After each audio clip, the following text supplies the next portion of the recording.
सावधानी से सुनो सब।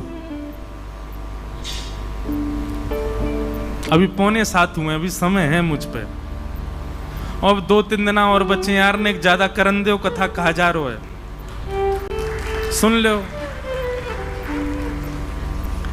पंडरीनाथ भगवान को भी तो सुना के जाएं, इनकी लीला कैसी यहाँ पे बने बैठे हैं परमात्मा, और कहा का गुण खिला के आए हमारे ब्रजमंडल में।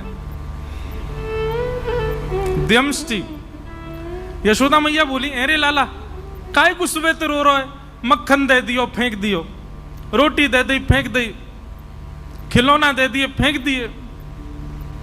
मैया ने घुंघराले केशन के ऐसे चोटी बनाई, खोल दी, अपने केस सबरे बिगाड़ लिए, और रोमे तो रोमे।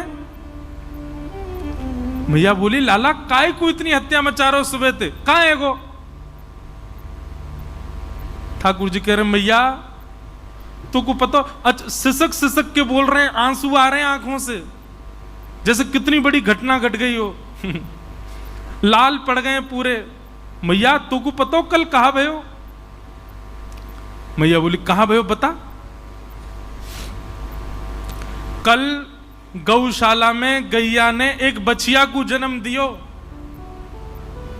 और मैया ठाकुर जी का नियम है, जैसे ही गौशाला में गैया ब्याने वाली होती है, नंद बाबा आके लाला को, लाला चल जल्दी गैया ब्या रही है। ठाकुर जी हर गैया के ब्यामने पे पहुंचते हैं, और जैसे ही गैया ब्याती है तो बालक बाहर आते ही सबसे पहला पूजन ठाकुर जी उसका करते हैं। गैया से बहुत प्रेम करते हैं हमारे लाल जी, तो हर गैया के ब्यामने पे जाते हैं।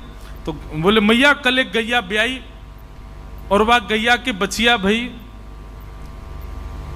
मैया बोली, तो फिर ठाकुर जी रोने लगे। बोले, मैया बहुत बुरा भयो। बोले, कहा है गो लाला? बोले, मैया कल मैंने वह बछिया के मुंह पकड़ के वह को मुंह खोल के देखो, जन्म लेती सबरे दांत निकल आए वाके तो। और मैं मैया 3 बरस को है गो, अभी तक 2 ही दांत निकले मेरे। मैया मेरे दांत क्यों ना निकल के आ रहे सबरे, या बात पर हो रहे हैं ठाकुर जी। मेरे दांत क्यों ना निकल के आ रहे सबरे, या बात पर हो रहे हैं ठाकुर जी। यशोदा मैया बोली, लाला ऐसी बात ना है, तू दूध ना है पीवे, तू खावे पीवे ना है अच्छे थे, या मारे तेरे दांत। मैया तू मोए दोष मत लगावे, जरूर जब मैं तेरे पेट में रहे होंगे तेने खान पान अच्छे से ना कियो, यही मारे मेरे दांत ना निकले हैं। वो गैया अच्छे से चारों खावे, बढ़िया खावे पीवे, बाकी बछड़ा बच्चियां के देख कैसे दांत निकले आए हैं। यशोदा मैया के, लाला तेरी बातन को कहा करूं मैं। गोदी में लेकर के यशोदा मैया खूब पुचकारती, किसी भी बात पे नाराज रूठ जाते हैं ठाकुर जी। संज्ञग्नि द्यंशि जलद द्विजकंटकेभ्य। ऐसी मधुर लीला ठाकुर जी कर रहे हैं। ठाकुर जी को एक दिन पता चला कि भाई ब्रजवासी अपने घर में दूध निकालते हैं, दही जमाते हैं, छाछ बनाते हैं, मक्खन बनाते हैं, पर इतनी बड़े गोकुल में इतनी गैया होने के बाद भी ब्रजवासियों के घर गौरस नहीं है। ठाकुर जी बोले, सबरो गौरस जावे कहां है? तब मधुमंगल श्रीदामा ने बताई, बोले, लाला मथुरा के राजा कंस ने प्रतिबंध लगा रखो है कि कोई भी अपने घर में एक अनुपात से ज्यादा गौरस रख ना सके, और यदि कभी सैनिकन ने आकर के देख लियो तो बहुत बहुत जो है का पीड़ा प्रदान करें। ठाकुर जी बोले, एक अनुपात, अरे भैया गैया जितनो दूध देगी बात, जितनो दही वो तो रख ही सके। बोले, ना लाला, हम 1 घड़ा 2 घड़ा तक ही रख सकें, वाके अलावा जितना होवे सब मथुरा दे के आनो पड़े, कंस के यहां जमा करवानो पड़े।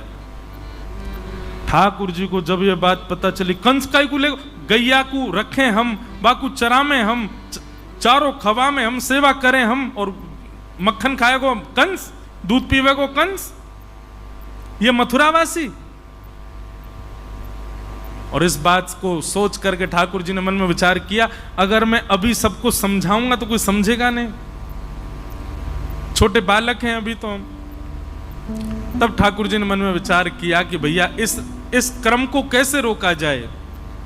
बोले, एक ही उपाय है, बोले चोर यदि बचे भय अनुपात के मक्खन दूध दही को यदि चुरा लेगो तो फिर कंस के यहां भेजना ही नहीं पड़ेगा। ठाकुर जी ने सब ग्वाल बाल बोले हाँ भाई सुनो सबरे, कल से एक काम होएगा। बोले कहा, बोले ब्रजमंडल में घर घर जाए करके हम चोरी करेंगे। दूसरी बात, ये गौरस चुरावे के बहाने ठाकुर जी सब ब्रजवासीन को चित्त चुरा रहे हैं, सबके चित्त में अपना स्थान बना रहे हैं और पूरे विश्व को बता रहे हैं कि मैं परमात्मा प्रभु होते हुए भी अपनी निज प्रभुता त्याग करके सहज भाव से रह रहा हूं। भगवान ने इस प्रकार गोपियों के यहां जा जा करके गौरस चुराना प्रारंभ किया। सान मुंचन क्वचित समय, अब ये जो वर्णन है प्रसंग का ऐसे है कि गोपियां सब शिकायत करने गई हैं ठाकुर जी की, ठाकुर जी चोरी करने लग गए। अब तो गोपियां सब शिकायत करने गई हैं यशोदा मैया से। अच्छा, अब बात ऐसी है कि ठाकुर जी चोरी करते हैं इतनी, ठाकुर जी लीला करते हैं इतनी, पर गोपियां बड़ा चढ़ा करके यशोदा मैया को बताती हैं। क्यों? क्योंकि यशोदा मैया को गुस्सा आवेगी तो यशोदा मैया हमारे सामने लाला को बुला के डांटेंगी तो उतनी देर कन्हैया देखवे को मिल जाएंगे। इसलिए हमारे पूज्य पिताजी एक पंक्ति गाते हैं, देखे बिन कान्हा जब मन नाही माना, इन आंखों से आज हमने ब्रह्म पहचाना है। सब गोपियां जानती हैं कि पर ब्रह्म है। कृष्ण चरण कमलों में मन को लगाना, इन गोपियों का ताना ये उल्हाना तो बहाना है। ये सब गोपियां बहाने बना करके गई। असंख्य गोपियां खड़ी हो गई नंद भवन के बाहर। यशोदा मैया बोली, अरे आज सुबेरे सुबेरे इतनी नई नई दुल्हन कैसे आई हो? मैया नीचे आके बात करो हमसे, बहुत गंभीर मामला है। यशोदा मैया नीचे आ गई, कहा बात है? गोपियां बोली, मैया तुम या तो अपने लाला को संभाल लो, नहीं तो हमको इजाजत दे दो, काउ देना हाथ दिखा देंगे तुम्हारी लाला को। मैया बोली, अरे अरे अरे, अपने लाला को मैं कभी छूना और तुमको अधिकार देता हूं हाथ दिखावे को? मारने की बात नहीं हो रही है, हाथ दिखावे की बात है रही है। ये भी अधिकार नहीं है गोपियों को ऐसे कर दें ठाकुर जी के आगे,